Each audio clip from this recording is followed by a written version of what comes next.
কানাডার এক অভিজাত শহরের এমন একটি এলাকা যেখানে হঠাৎ করেই চোখে পড়ে বাংলাদেশি উচ্চবিত্ত পরিবারের নারীদের আধিক্য। লোকমুখে যার নাম বেগমপাড়া। কিন্তু কেন এই নাম, স্বামীরা কোথায়, আর কিভাবে গড়ে উঠল এই রহস্যময় বসতি? আজ আমরা জানব বিতর্ক, বাস্তবতা আর অজানা সত্যের এক অনন্য গল্প। বেগমপাড়া আসলে কোথায়? বেগমপাড়া কোনো সরকারি নাম নয়, এটি মূলত টরন্টো শহরের আশেপাশের কিছু অভিজাত এলাকায়, যেমন স্কারবোরো ও মিসিসাগা, বাংলাদেশিদের দেওয়া একটি আনুষ্ঠানিক পরিচিতি। এখানে অনেক পরিবারের স্ত্রী সন্তানরা থাকেন, আর পরিবারের উপার্জনকারী সদস্য থাকেন বাংলাদেশে। কেন বাংলাদেশিদের উপস্থিতি বেশি?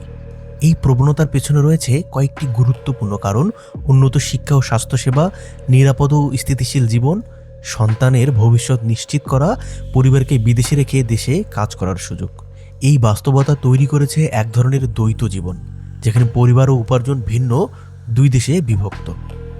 বেগমপাড়া শব্দটি এসেছে কিছুটা ব্যঙ্গার্থে।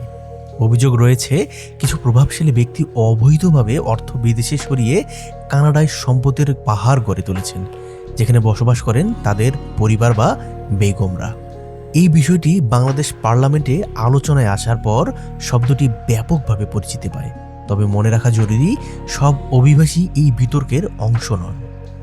বাস্তবে বাংলাদেশি কমিউনিটির বড় একটি অংশই বৈধভাবে শিক্ষা, দক্ষতা ও পরিশ্রমের মাধ্যমে কানাডায় নিজেদের জায়গা তৈরি করেছেন। বেগমপাড়া পুরো চিত্র নয়, এটি একটি আংশিক বাস্তবতা, যার সাথে জড়িয়ে আছে মিডিয়া ও জনমতের প্রভাব। এই এলাকার জীবনযাত্রা বেশ আলাদা। বড় আধুনিক বাড়িতে আরামদায়ক বসবাস, সন্তানদের কেন্দ্র করে পরিবার পরিচালনা, শপিং, পার্ক, ক্যাফে, পাশ্চাত্য জীবনধারার ছোঁয়া, তুষারপাত ও শান্ত পরিবেশের নিরাপদ জীবন। একই সঙ্গে গড়ে উঠেছে শক্তিশালী বাংলাদেশি কমিউনিটি, দোকান, রেস্টুরেন্ট, সামাজিক অনুষ্ঠান সবই রয়েছে। তবে এই স্বাচ্ছন্দ্যের মাঝেও থাকে এক নীরব বাস্তবতা, পরিবারের দূরত্ব এবং অনেকের জন্য একাকিত্বের অনুভূতি। কানাডা কঠোর আইনের দেশ। অবৈধ অর্থ বিনিয়োগ বা পাচারের বিরুদ্ধে রয়েছে কড়া নজরদারি ও তদন্ত ব্যবস্থা।